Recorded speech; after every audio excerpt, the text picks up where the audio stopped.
Teacher of the month के लिए चयनित किए गए दरभंगा के 5 शिक्षक, सभी को बधाइयों का लगा तांता।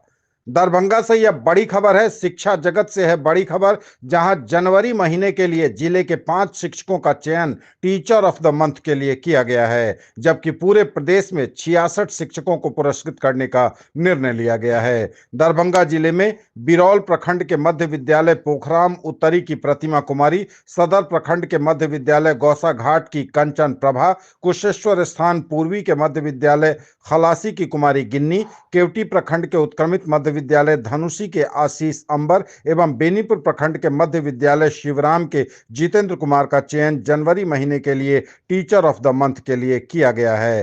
तस्वीरें आप देख रहे हैं दरभंगा सदर प्रखंड के मध्य विद्यालय गौसा घाट की कंचन प्रभा द्वारा विद्यालय में पिछले दिनों जनवरी महीने में कराई गई एक्टिविटीज की।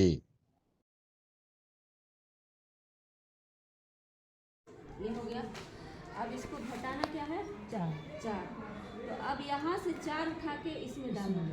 इसमें से इसमें क्यों डालेंगे? इसमें डालेंगे बाद में, पहले इसको इसमें से इसमें क्यों डालेंगे? इसको हटाने के लिए सर। हटाने के लिए मतलब क्या कि यहाँ पर कि यहाँ 5 था, 5 में से हमको 4 हटा लेना है, दूसरे किसी को देना है। हम इसमें इसको हम इसमें जो 5 था उसको हम इसमें दे देते हैं। हाँ ये तो 1 2 3 4। अब यहाँ पे कितना आया? कितना बच गया? कितना बच गया?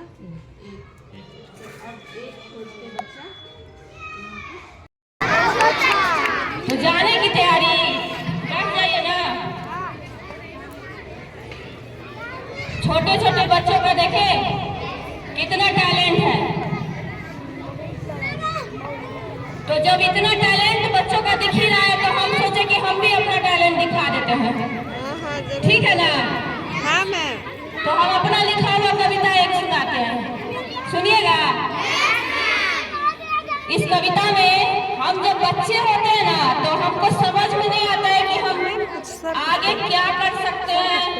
मतलब जब बड़े होंगे तो कितनी मुसीबतों का सामना करना पड़ता है, बच्चों को नहीं समझ में आता है कि उनके माता पिता उन्हें जो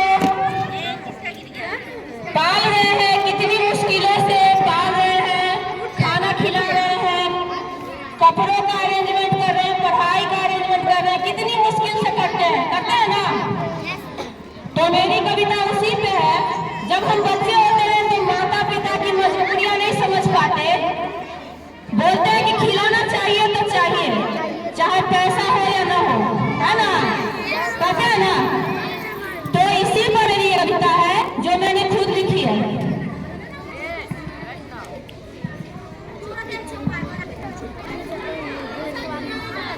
कविता का शीर्षक है जिंदगी कितनी टेढ़ी है। आज मैं बताऊंगी कि जिंदगी कितनी टेढ़ी है। आप लोग बच्चे हैं, अभी नहीं समझ में आ रहा होगा। इस कविता को सुन के थोड़ा सा सोचिएगा, क्या आप लोगों के साथ भी ऐसा है? कितनी टेढ़ी है, सुलगती आंच पर अधन की बूंदे।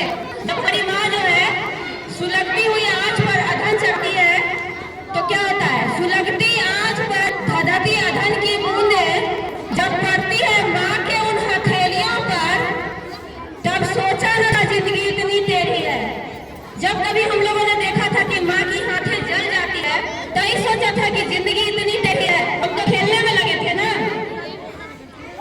सब्जी की तीखी छौंक, गर्म तेल में सब्जी की तीखी छौंक जब होती थी माँ को छींक और खांसी, तब सोचा था जिंदगी इतनी टेढ़ी है।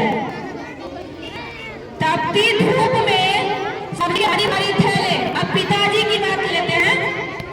तपती धूप में सब्जी के भारी भारी थैले और हांफती टूटती सांसें पिताजी की, तब सोचा न था जिंदगी इतनी टेढ़ी है। मेरे लिए झालर वाली लाल फ्रॉक आती थी। मेरे लिए क्या आती थी? लाल फ्रॉक, वो भी झालर वाली।